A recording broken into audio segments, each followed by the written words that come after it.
Welcome to another In Wheel Time podcast.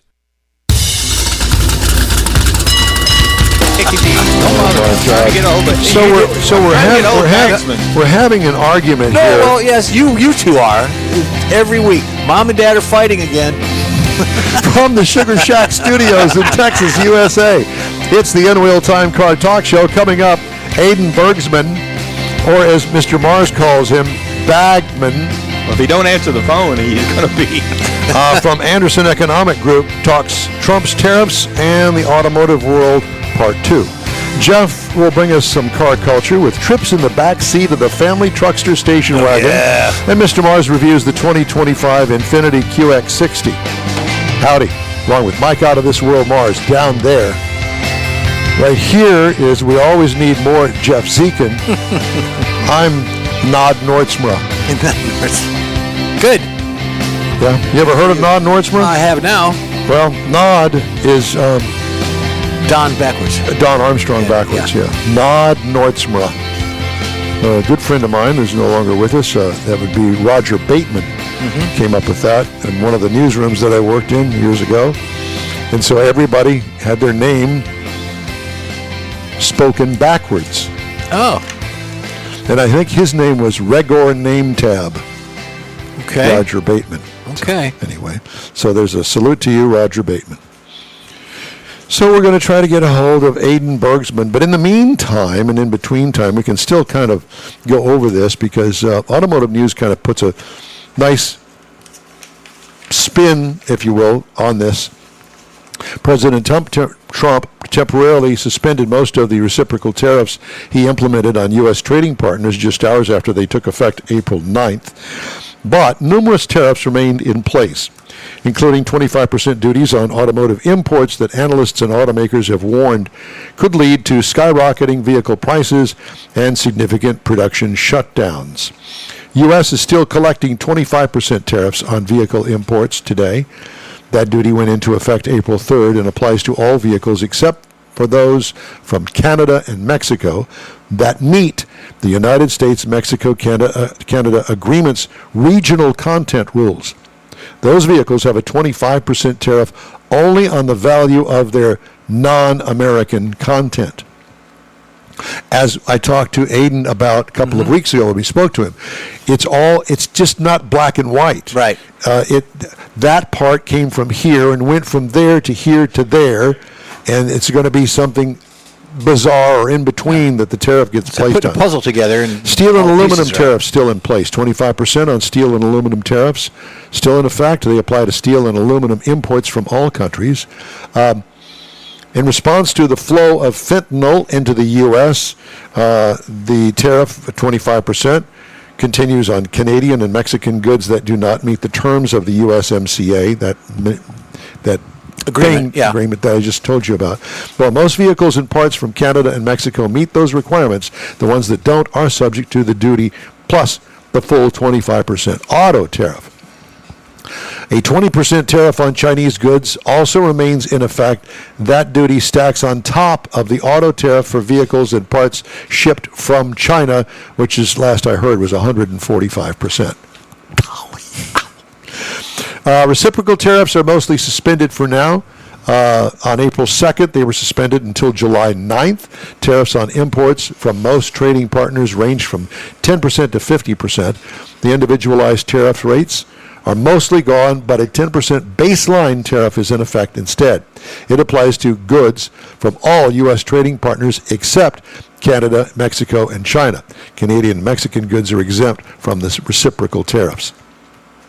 More tariffs are on the way as negotiations take place. Trump has promised to implement more sectoral tariffs, including on semiconductors, copper, pharmaceuticals, and other products. It was unclear what the scope of those tariffs will be and when they might go into place. So all of these government divisions, if you will, government agencies that are getting axed, I think they're going to have to put it on a new tariff department. Yeah, how do you keep track of all of that? That's the real sticker. You handle automobiles, you handle farming, you handle pharmaceutical, you handle this, segregated. It's nuts is what it is. It's hard to believe. We're going to handle the liquor division You and I? In Will Time, yeah. Uh-huh. Liquor division. And then Michael will do the brown water side. I'll do the clear. You can do the gins and stuff. Okay. And you can do the imports from Colorado. the tequilas and stuff like that. Yeah, imports from Colorado. That's a different division altogether. That's a federal division there, buddy. No, I think that falls into corn. Corn, yeah, farming. Farming. Call it farming, yeah, yeah. I know some people that could be good farmers. Yes. I really do. Yes, you do. Old McDonald.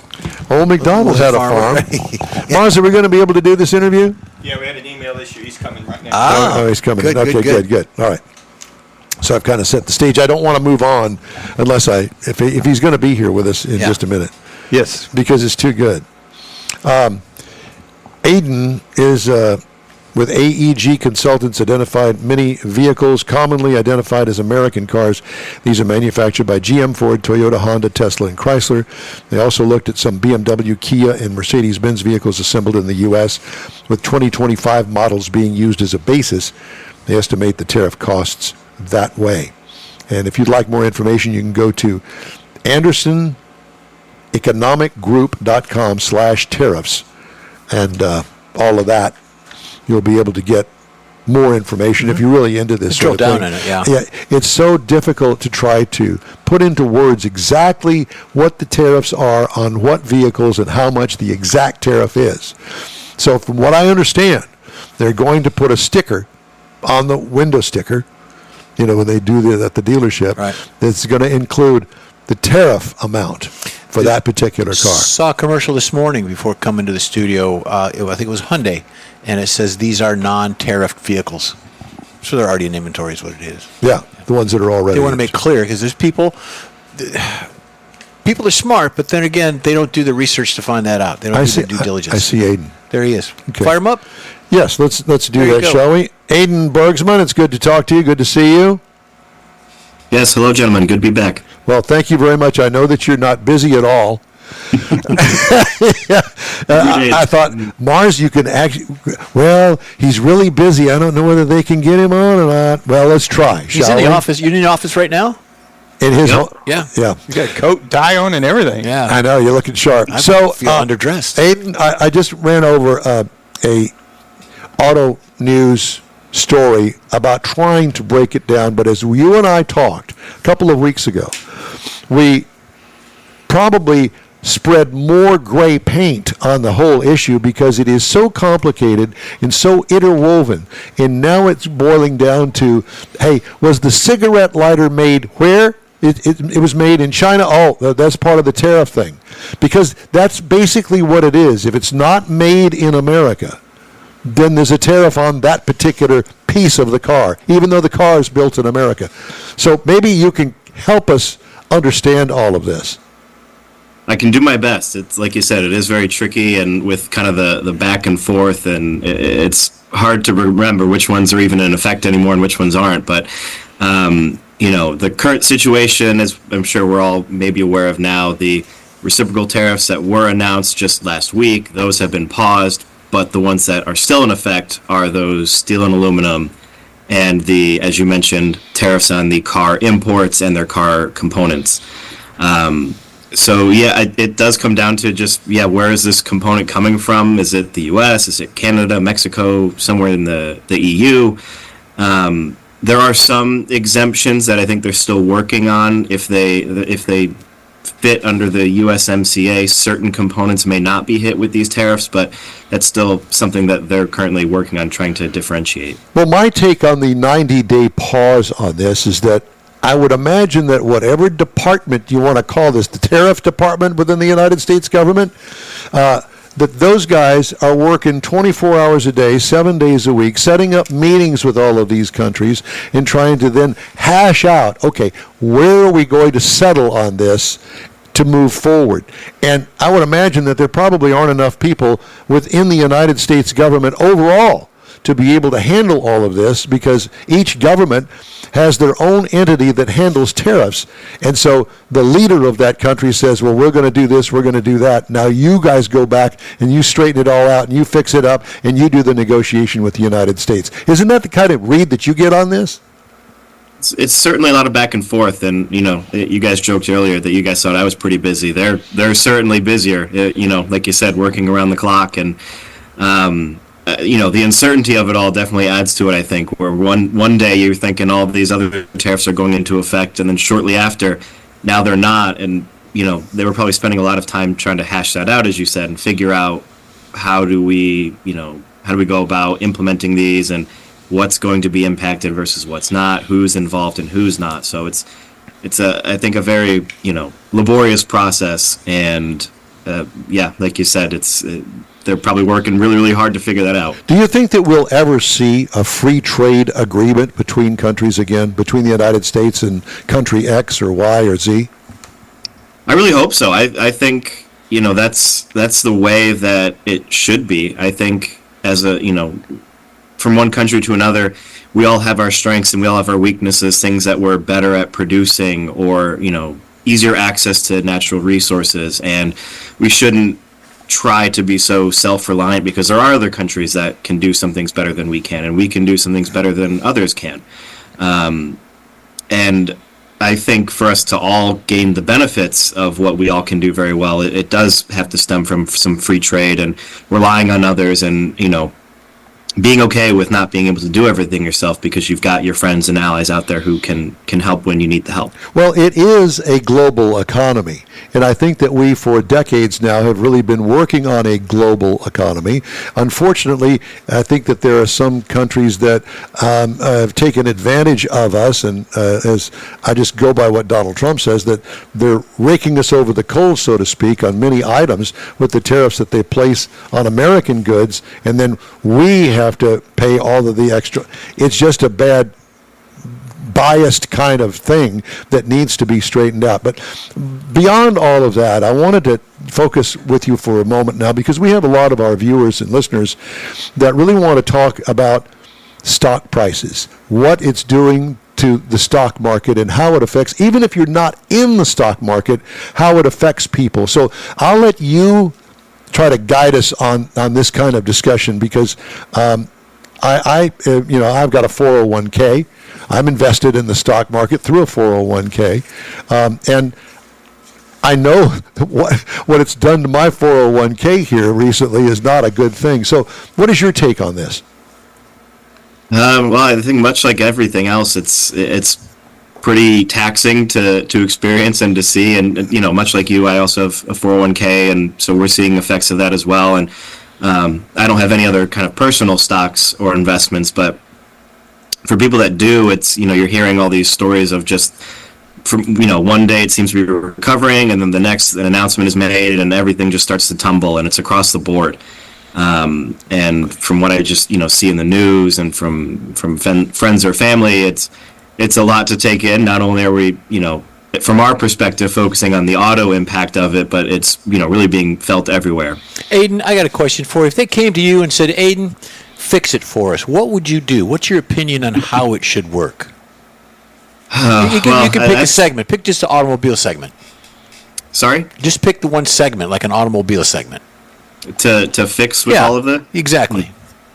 That's a good question. I mean, I certainly don't think, trying to target these components that come from other places is certainly going to help. If a certain vehicle line is going to be relying on maybe a lot more Canadian or Mexican components, and we're just targeting that, then, I mean, what are we doing? That car's just going to get more expensive. Yeah, or wrap it up into a bundle, like, okay, you've got Don's suggested cigarette lighter from the automotive side, but you may have a fruit, or you may have cattle. Kind of bundle that all together as one tax rather than individual. That's the way I look at it. That's the way, my opinion, should be done. I mean, yeah, tariffs are a pretty tricky thing, and especially when they're all widespread like this and hard to keep track of. I think it can be a little hard to keep track of maybe what the whole underlying point was, and kind of what that solution is, and how we can maybe make it more beneficial for people, rather than seeming like this, dark cloud looming over that things are just going to get more expensive. Right. And that things are going to get worse, and we're going to lose more money in the stock market. You know, a good friend of mine actually handles my 401k. He told me several years ago, hey, look, there's going to be bumps in the road when it comes to investments with your 401k and that sort of stuff. He said, the best advice that I can give you is don't panic. Everybody wants to, stop all of your stock market stuff, stop everything that you're doing. Ride it out. Chances are, if you look at the past history of the stock market, it will even itself out and it will bring itself back. And it was I heard on the radio, they were using a 10-year analogy of the stock prices.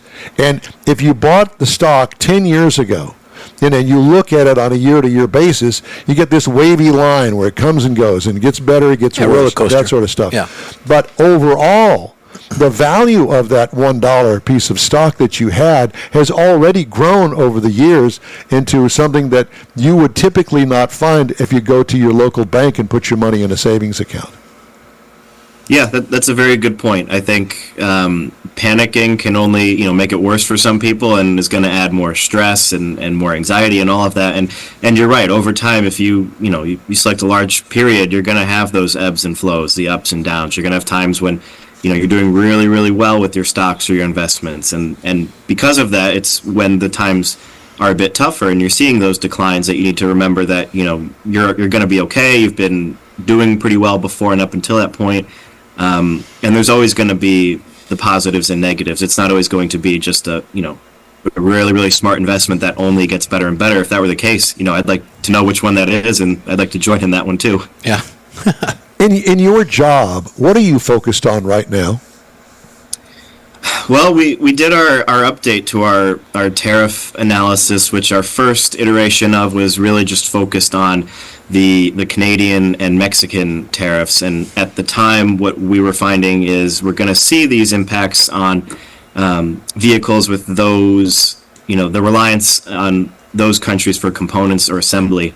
Or manufacturing, and at the time, some of the winners, it seemed, were going to be vehicles from either the EU or from Asia that weren't relying on parts from those countries, and they could not be as impacted. But now with these across-the-board autos and auto parts tariffs, we've updated it, and we're now kind of seeing that narrative flip, where we're still seeing these costs going up for North American produced vehicles, but also we're seeing some pretty steep costs for vehicles with heavy reliance on European parts or Asian parts, because those are now being rolled into these tariffs. Well, somebody said on the news the other day that, I've got to go out and buy me a new car right now. And the cars that are on the ground in the United States at the dealerships, those really aren't any more affected by what's going on in Washington and the current tariff ups and downs than they were before. So if you want to go buy a car, buy it off the lot is my suggestion. Plenty of inventory. I read a story and mentioned it earlier before you came on that there's, and I don't remember what manufacturer it is, but they're holding all of their imported cars. I think there was an Asian company, I don't know, it was Hyundai or somebody. It was Hyundai. But they're holding all of their cars that are coming off of the ships at the port. So they're not sending them to the dealers, so they're going to try to ride it out as long as they can until they get the tariff situation straightened out with their country.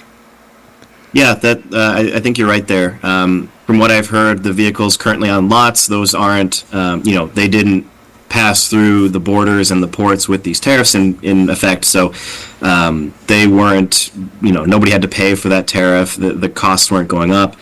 I'm sure you guys have seen some commercials. I know we have some here. For the ones I've seen were Ford and Jeep rather, offering employee pricing for some of their vehicles, and I'm assuming that's for these, at least the vehicles on lots currently. So we're starting to see now some of the responses from these OEMs and how they are handling these tariffs, and at least initially it seems like they're trying to get with the consumers and show them that they're at least for now that there's some benefits and that they can not have to worry too much about going to the lot and seeing these prices skyrocket. So it's AndersonEconomicGroup.com/tariffs, and that's where we can drill down into the latest report. Yep, that's correct. We released it a couple of weeks ago, I think April 2nd. And, as this continues to develop, I'm sure we'll spend some more time even adding more vehicles to our analysis, and really drilling down into the minute details of the tariffs coming from which countries and how much. Well, Aiden, it's a great pleasure to have you on the show with us. I know you're extremely busy, and I know that this was a kind of we got to talk to those guys again. But we truly appreciate your knowledge, and thank you very much for spending the time with us today. You take care, and let's stay in touch. Yeah, we'll do. Happy to be on. Thank you. Thank you, Aiden. Thanks so much. Aiden Bergsman, Anderson Economic Group. All right. Let's take a little break, shall we? Yep. Okay. Just ahead, Mr. Mars reviews the 2025 Infiniti QX60. All right. Along with Jeff's car culture feature, and the In Wheel Time Car Talk Show will be back. In Real Time Dancers. Really? Yeah, I think so. I'll be looking forward to that. You've waited all winter, and it's finally here. The Tailpipes and Tacos Spring Cruise In. It's been a while, but the popular Tailpipes and Tacos Cruise In returns to the Lupi Tortilla Tex-Mex in Katy, Saturday, April 19th. Make any donation to Shirley's Kids and get a free breakfast taco. There'll be mimosas and Bloody Marys, too. Get to the best cruise in of the year. Tailpipes and Tacos, Saturday, April 19th, 8 to 11 a.m. Cruise in, make a donation of any amount, and grab a free Lupi Tortilla breakfast taco. Tailpipes and Tacos only happens at the Lupi Tortilla Tex-Mex in Katy, 703 West Grand Parkway at Kingsland Boulevard, just south of the Katy Freeway. Join the car camaraderie, and your car will automatically compete for one of 3 chili pepper trophies at no charge. Spring is here, and what better way to celebrate than with a free taco at Tailpipes and Tacos, Saturday, April 19th, 8 to 11 a.m. The In Wheel Time Car Talk Show will be there too. We hope to see you then. Come on out. You own a car you love. Well, why not let Gulf Coast Auto Shield protect it? Houstonian John Gray invites you to his state-of-the-art facility to introduce you to his specialist team of auto enthusiasts. We promise you'll be impressed. Whether you're looking to massage your original paint to a like-new appearance, apply a ceramic coating, install a paint protection film, nano-ceramic window tint, or new windshield protection called ExoShield, Gulf Coast Auto Shield is where Houston's car people go. Curbed your wheels? Instead of buying new, why not have them repaired? How about a professionally installed radar detector? Gulf Coast Auto Shield does that too. Get a peek inside the shop and look at the services offered by getting online and heading to gcautoshield.com. Better yet, stop by their facility at 11275 South Sam Houston Tollway, just south of the Southwest Freeway, and get a personal tour. Gulf Coast Auto Shield is your place to go for all things exterior. Call them today, 832-930-5655 or gcautoshield.com. Hey, the In Real Time Car Talk Show hits the road literally when we join the Hot Rod Tour of Texas, April 26th. Join our link to the website through inwheeltime.com. Thanks for riding with us today, and it's time now for Jeff's Car Culture. Remember riding in the back seat of your parents' station wagon? A lot of people do. Yep. And we're ready to hear all about it. Yeah, these are things that kids rode on a station wagon remember. If you grew up in the 60s or 70s, chances are you spent countless hours in the back of that wagon. Before minivans and SUVs took over, these wood panel beasts were the ultimate car family. Those of us who survived the pre-seat belted days have some unique memories of the what your kid did as a kid back there. Nowadays, the kids won't understand. The first one we talk about is the coveted rear-facing back seat. The rear-facing third seat was a prime real estate. It was people would fight. The kids would fight over who rides in the back, waving at cars behind, making faces at other kids. It was like having your own private at the people clubhouse on wheels. If it meant getting a little car sick sometimes, that was okay too. And the next one they appreciated was the way back was our territory. The vast cargo area behind the seats was our domain.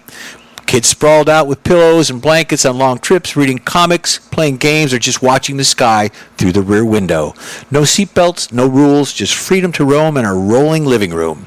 The third one we appreciated was wood paneling. It was cool. Oh, yeah, baby. Those fake wood panels on the sides were the height and style. Whether it was a Ford Country Squire, a Chrysler Town & Country, the wood grain siding made our cars look like surfboard on wheels. We had no idea how tacky it was, decades later. So family truckster, baby. There you go. And then we have the manual rear window. The rear window was a source of endless fascination.